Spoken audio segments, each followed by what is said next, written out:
Every Sunday morning at exactly 6:45 a.m., while the world remained wrapped in the silence of dawn, while the city slept and dreamed, I would wake up with a purpose that I could not explain to anyone, not even myself.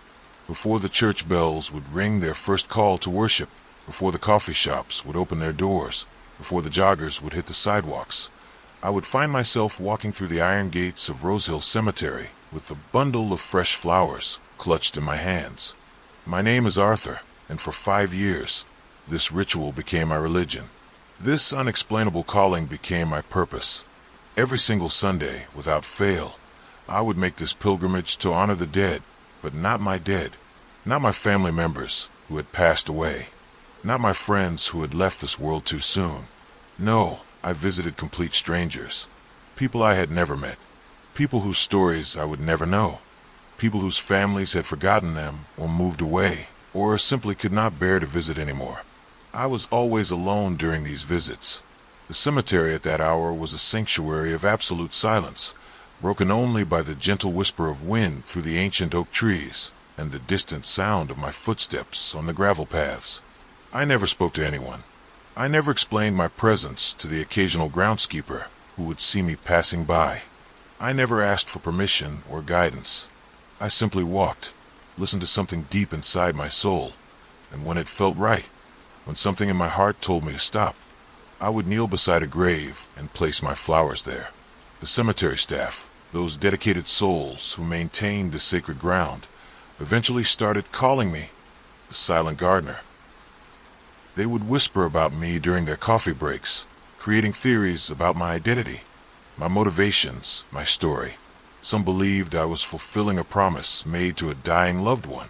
Others thought I was working through grief in my own mysterious way. A few speculated that I was simply a kind soul who felt called to honor the forgotten dead. But none of them ever approached me. None of them ever asked. They respected the silence that surrounded me like a protective shield, and I was grateful for that respect, because the truth was, I did not have answers for them. I did not understand why I felt compelled to make these weekly pilgrimages. I did not know why my heart would suddenly ache when I passed certain headstones. I did not know why tears would sometimes fall from my eyes as I knelt beside graves of people I had never met. All I knew was that it felt necessary. It felt like the most important thing I could do with my Sunday mornings. It felt like these forgotten souls were calling out to me, asking for just a moment of recognition, just a brief acknowledgement that they had existed, that they had mattered, that they deserved to be remembered. For 5 years, I never missed a single Sunday. Rain would soak through my clothes, but I would still come. Snow would crunch beneath my feet, leaving footprints that would be the only sign of life in that winter landscape. But I would still come. Blazing summer heat would beat down on my shoulders, but I would still come. Nothing could keep me away from this sacred duty that I had somehow assigned to myself. I developed a routine that became as natural as breathing. I would enter through the main gate, always carrying flowers that I had purchased from the same vendor, Mrs. Rodriguez, who ran a small shop 3 blocks from my apartment. She never asked why I bought flowers every Sunday morning. She never questioned why I always chose different types, different colors, different arrangements. She would simply smile, wrap my selection carefully, and send me on my way with the gentle, "Have a blessed day." Once inside the cemetery, I would begin walking, not with any predetermined destination, not following any map or pattern. I would simply trust my instincts, trust whatever force was guiding me. Sometimes I would walk for 10 minutes before feeling called to stop. Other times, I would know immediately which grave needed my attention. There was no logic to it, no system that anyone else could understand. It was pure intuition, pure spiritual guidance. When I found the right grave, I would kneel down slowly, respectfully. I would place the flowers gently against the headstone, arranging them with the same care I would use for a beloved family member. Then I would close my eyes and whisper something, a prayer, a blessing, a simple acknowledgement of the person's existence. The words were different every time, coming from somewhere deep in my heart, carried away by the wind before anyone could hear them.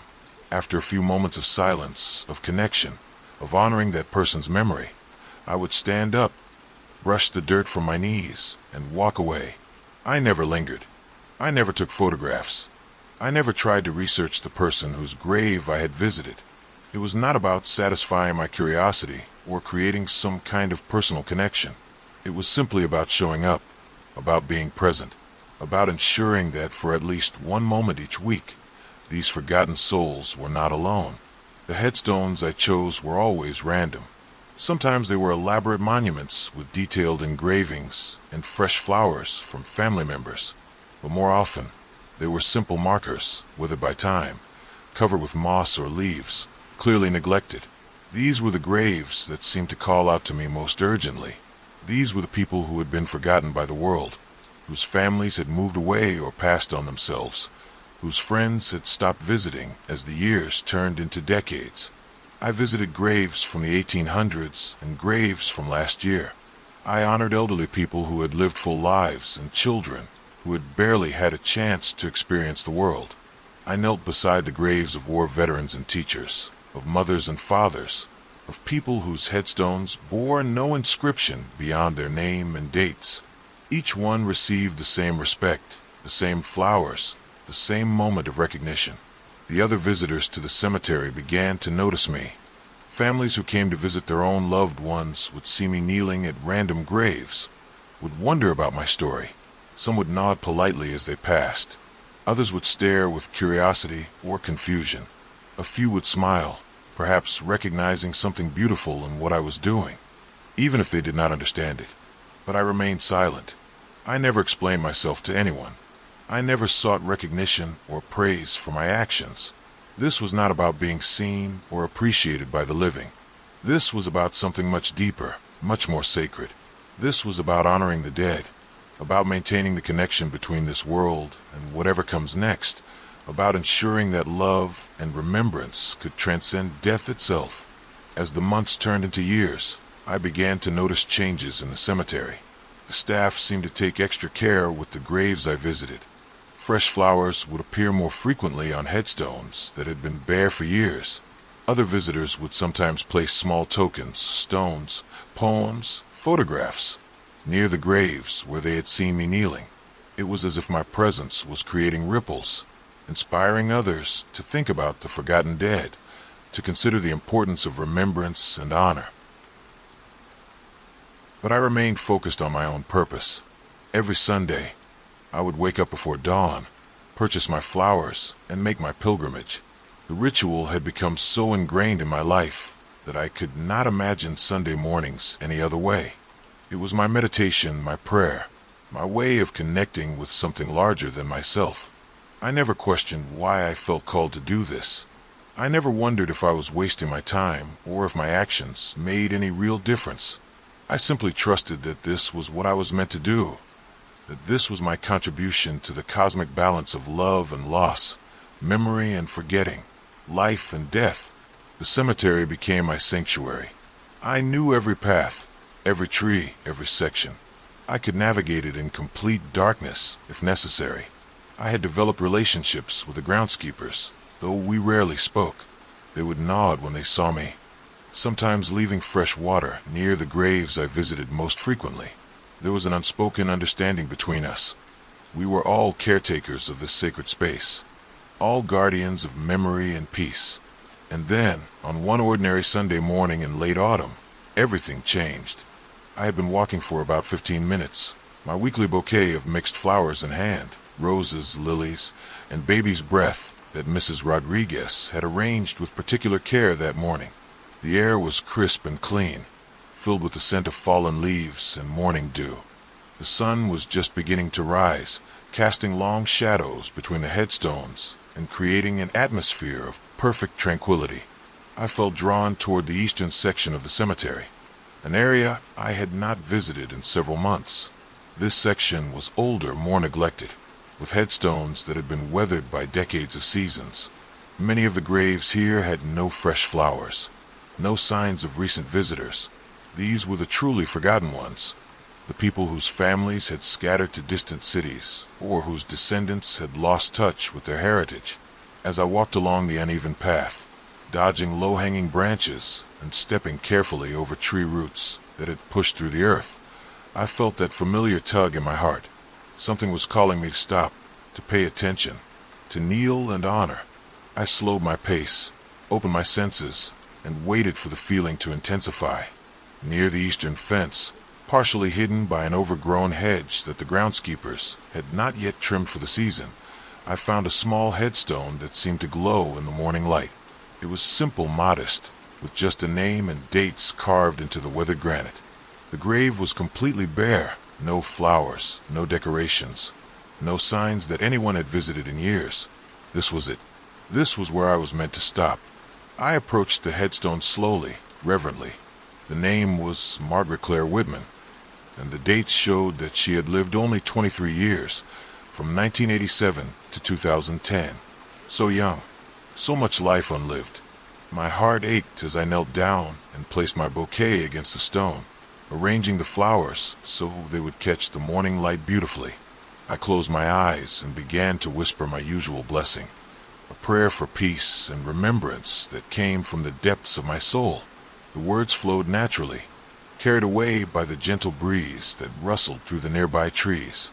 I felt that familiar sense of connection, that moment of communion between the living and the dead that made these weekly pilgrimages so meaningful. As I prepared to stand up and continue on my way, a voice broke through the sacred silence. Why this one? I froze. In 5 years of making these visits, no one had ever interrupted me. No one had ever questioned my presence or my actions.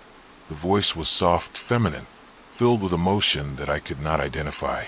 Slowly, carefully, I opened my eyes and turned around. A woman stood about 10 feet away, partially hidden in the shadow of an old oak tree. She appeared to be in her early 40s, with shoulder-length brown hair that was slightly disheveled, as if she had been running her hands through it. Her eyes were red-rimmed and swollen, with tears clinging to her lashes like morning dew. She was dressed simply in jeans and a dark sweater, and she held a single white rose in her trembling hands. "Why did you choose this grave?" she asked again, her voice barely above a whisper, but carrying clearly in the still morning air. I stood up slowly, respectfully, brushing the dirt and grass from my knees. This was the moment I had never prepared for, a conversation I had never imagined having. For 5 years, I had maintained perfect silence, perfect solitude. I had never had to explain my actions or justify my presence. I had never had to put into words the unexplainable calling that brought me here every Sunday morning. But looking at this woman, seeing the pain and confusion in her eyes, I knew that silence was no longer an option. She deserved an answer, even if I was not sure I had one to give. "I never choose them," I said, my voice rusty from disuse, unfamiliar even to my own ears. "I just walk until it feels right. I sit with them, for a moment, in case no one else has." The woman stepped closer, moving out of the shadows and into the gentle morning light. I could see her face more clearly now, could see the mix of grief and wonder in her expression. She looked at the flowers I had placed, then back at me, then at the headstone. "This is my sister's grave," she said softly, her voice breaking slightly on the word sister. "She died when I was a child. I moved away. I have always felt guilty for never visiting enough." The weight of her words hit me like a physical blow. In all my years of visiting random graves, honoring forgotten strangers, I had never encountered a family member. I had never met someone who was connected to the person I was honoring. The coincidence felt too profound to be accidental, too meaningful to be mere chance. I looked at the headstone again, seeing it now with new eyes. Margaret Claire Whitman, 23 years old. Someone's sister, someone's daughter, someone who had been loved and missed and mourned. "Then maybe," I said carefully, choosing my words with the same reverence I brought to my flower arrangements. "She was waiting for you. I was just the reminder." The woman stared at me for a long moment, tears flowing freely down her cheeks now. She seemed to be processing not just my words, but the entire impossible situation, finding a stranger kneeling at her sister's grave, honoring a person he had never met, caring for someone who had been forgotten by almost everyone except her. "I live in California now," she said, her voice growing stronger. I have been meaning to visit for years. Every time I come back to town, I tell myself I will come here. But then I get busy with family obligations, with catching up with old friends. I always run out of time. I always promise myself I will make it next visit. She knelt down beside the flowers I had placed, reaching out to touch the petals gently.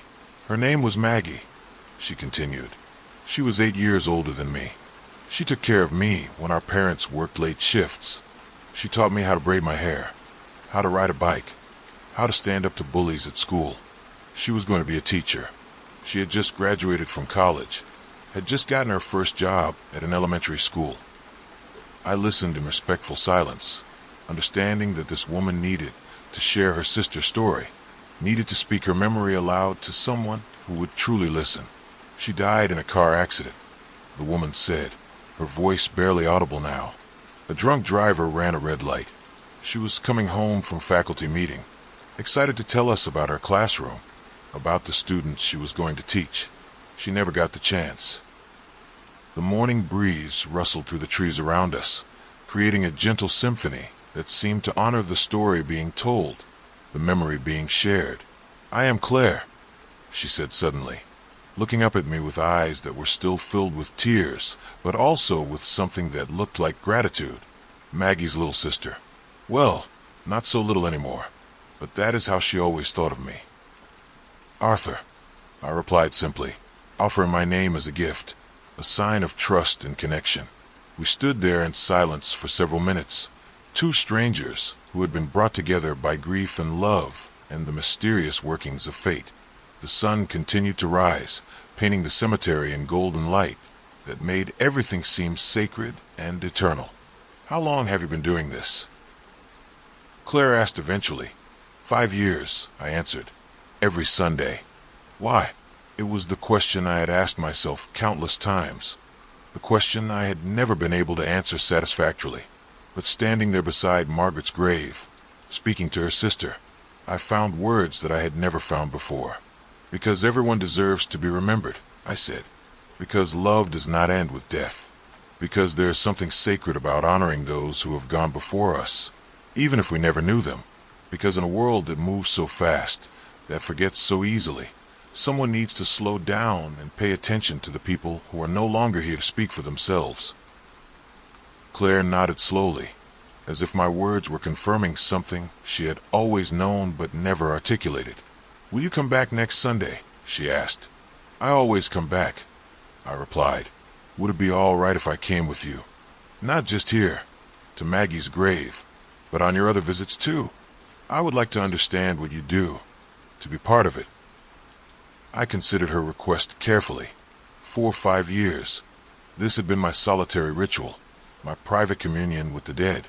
I had never imagined sharing it with anyone else, never thought about what it would mean to have a companion on these sacred journeys. But looking at Claire, seeing the genuine desire in her eyes to honor and remember, I realized that perhaps this was the next evolution of my calling. Perhaps I was meant to share this gift, to teach others about the importance of remembering the forgotten dead. "Yes," I said simply, "I would like that." And so began a new chapter in the story of the Silent Gardener. The following Sunday, Claire was waiting for me at the cemetery gates at exactly 6:45 a.m. She carried her own flowers, a mixed bouquet similar to mine, purchased from Mrs. Rodriguez, who had smiled knowingly when Claire explained what she needed them for. We walked together in comfortable silence, following the same intuitive path that had guided me for so many years. When I felt called to stop at a particular grave, Claire would stop too, kneeling beside me as I placed my flowers and whispered my blessing. She began to add her own words, her own prayers, her own acknowledgement of these forgotten souls. At first, she was hesitant, unsure of the protocol, worried about saying the wrong thing or disturbing the sacred atmosphere. But gradually, she found her own rhythm, her own way of connecting with the dead. She brought a different energy to our visits. Where I had been solitary and contemplative, she was warm and conversational, speaking to the deceased as if they were old friends who simply happened to be in another room. Word of our partnership spread quietly through the cemetery community. The groundskeepers began to expect us, sometimes leaving fresh water or small tools near the graves we visited most frequently. Other regular visitors started to recognize us, nodding respectfully as we passed, sometimes asking quiet questions about what we were doing. And then something remarkable began to happen. 3 weeks after Claire joined me, we arrived at the cemetery to find that someone had left flowers at one of the graves we had visited the previous Sunday. Not expensive arrangements, but simple wildflowers that had been picked from someone's garden, tied together with a piece of ribbon. There was no note, no explanation, just a quiet acknowledgement that someone else had been moved to remember. The following week, there were flowers at 2 different graves we had honored. Then 4, then 6. People were watching us, learning from us, and beginning to participate in their own way. Families who came to visit their own loved ones were taking extra flowers to place on nearby neglected graves. Children were asking their parents about the forgotten headstones they passed on their way to their grandparents' plots. Our simple act of remembrance was creating ripples that extended far beyond anything I had ever imagined. Claire began to research some of the people whose graves we visited, not to satisfy idle curiosity, but to understand their stories, to honor their lives more fully. She would spend hours at the local library and historical society, digging through old newspapers and city records, piecing together the narratives of these forgotten individuals. She discovered that the elderly man whose grave we visited near the southern wall had been a World War II veteran who had never married, who had no children to remember him. The young woman buried under the willow tree had been a nurse who had died in the 1918 flu pandemic while caring for others. The child whose headstone bore only a first name had been part of a large immigrant family who had struggled to afford even the simplest marker. Each story added depth and meaning to our weekly ritual. We were not just placing flowers on random graves anymore. We were honoring real people with real histories, real contributions to the world, real reasons to be remembered. As autumn turned to winter, our small group began to grow. Claire's sister-in-law joined us one Sunday, bringing her teenage daughter who was working on a school project about local history. A retired teacher who had noticed our weekly visits asked if she could participate, explaining that she had always believed in the importance of honoring those who had been forgotten. By Christmas, there were 8 of us making the Sunday morning pilgrimage. We had become a true community, united by our shared commitment to remembrance and honor. We still maintained the reverent silence that had always characterized my visits, but there was also a sense of fellowship, of shared purpose that made the experience even more meaningful. The cemetery began to transform. The graves we visited regularly were no longer neglected and forgotten. Fresh flowers appeared weekly, sometimes from us, sometimes from others who had been inspired by our example. The groundskeepers reported that overall visitation to the cemetery had increased significantly, with more families coming to tend to their own plots and pay attention to the condition of neighboring graves. Local media began to take notice. A reporter from the town newspaper approached us one Sunday morning, asking to write a story about the silent gardener and the movement he had started. I was reluctant to give interviews, to break the sacred silence that had always been part of my practice. But Claire convinced me that sharing our story might inspire others in different communities to begin their own remembrance rituals. The article was published on a Sunday morning in February, exactly 6 years after I had first walked through the cemetery gates with my bundle of flowers. The headline read, "Local man's 5-year mission to honor forgotten dead inspires community movement." The reporter had captured the essence of what we were doing without sensationalizing it, focusing on the importance of remembrance and the power of simple acts of kindness to create lasting change. The response was overwhelming. We received letters from people across the country who had been moved by our story, who wanted to start similar programs in their own communities. Cemetery administrators from other cities reached out for advice on how to encourage visitation and care for neglected graves. Schools began organizing field trips to local cemeteries, teaching children about local history and the importance of honoring those who came before us. But perhaps the most meaningful response came from families who had been searching for ways to honor their own deceased loved ones. people who had moved away from their hometown, who felt guilty about not visiting graves regularly, who wanted to do something meaningful but did not know where to start. A woman from Oregon wrote to tell us that she had begun visiting neglected graves in her local cemetery every month, inspired by our example. A group of college students in Texas started a program called Adopt a Grave, where they researched forgotten individuals and created small memorial displays to honor their lives. A retired couple in Maine began organizing community cleanups of their local cemetery, encouraging neighbors to take ownership of maintaining this sacred space. Our simple Sunday morning ritual had become something much larger than any of us had ever imagined. It had become a movement, a reminder that love and memory and honor are not limited by death, that there is something profoundly important about acknowledging the lives of those who have gone before us. As I write this story, it has been 7 years since I first walked through the gates of Rose Hill Cemetery with my bundle of flowers. The group that meets every Sunday morning has grown to more than 20 regular participants, ranging in age from teenagers to seniors in their 80s. We have honored hundreds of forgotten graves, researched dozens of life stories, and inspired countless others to think differently about death, memory, and community responsibility. But the most important thing has not changed. Every Sunday morning, I still wake up before dawn with that same sense of purpose, that same calling to honor the dead. I still purchase my flowers for Mrs. Rodriguez, who has become a dear friend and supporter of our mission. I still walk through the cemetery with reverence and respect, still kneel beside neglected graves, still whisper my blessings into the morning air. The only difference is that I am no longer alone. I am part of a community of people who understand that remembrance is sacred, that love transcends death, that every person who has ever lived deserves to be honored and remembered.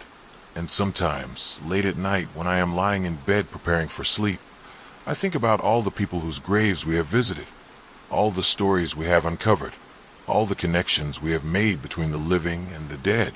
I think about Margaret Claire Whitman, whose forgotten grave brought her sister back to her, who created the bridge between my solitary mission and the community movement it became. I think about the ripples we have created, spreading outward from our small cemetery to communities across the country, inspiring others to slow down, to pay attention, to remember. I think about the children who are learning that death is not the end of love, that memory is a sacred trust, that we all have a responsibility to honor those who came before us. And I know that what we are doing matters. I know that every flower we place, every blessing we whisper, every story we uncover is making a difference in ways we may never fully understand. We are keeping alive the connection between past and present, between the living and the dead, between love and loss. Because in the end, that is what this is all about. It is about love. Love that does not end with death. Love that reaches across the years to touch forgotten graves and whispered names. Love that creates community among strangers, that inspires others to acts of kindness and remembrance, that transforms a simple Sunday morning ritual into a movement that honors the sacred nature of human life. Every Sunday morning, as I walk through those familiar gates with my flowers in hand, surrounded by friends who share my calling, I am reminded that we are all connected, the living and the dead, the remembered and the forgotten, the ones who love and the ones who are loved. And that connection, that sacred bond that transcends death itself, is what makes all of this worthwhile. That is what makes us human. That is what makes us whole.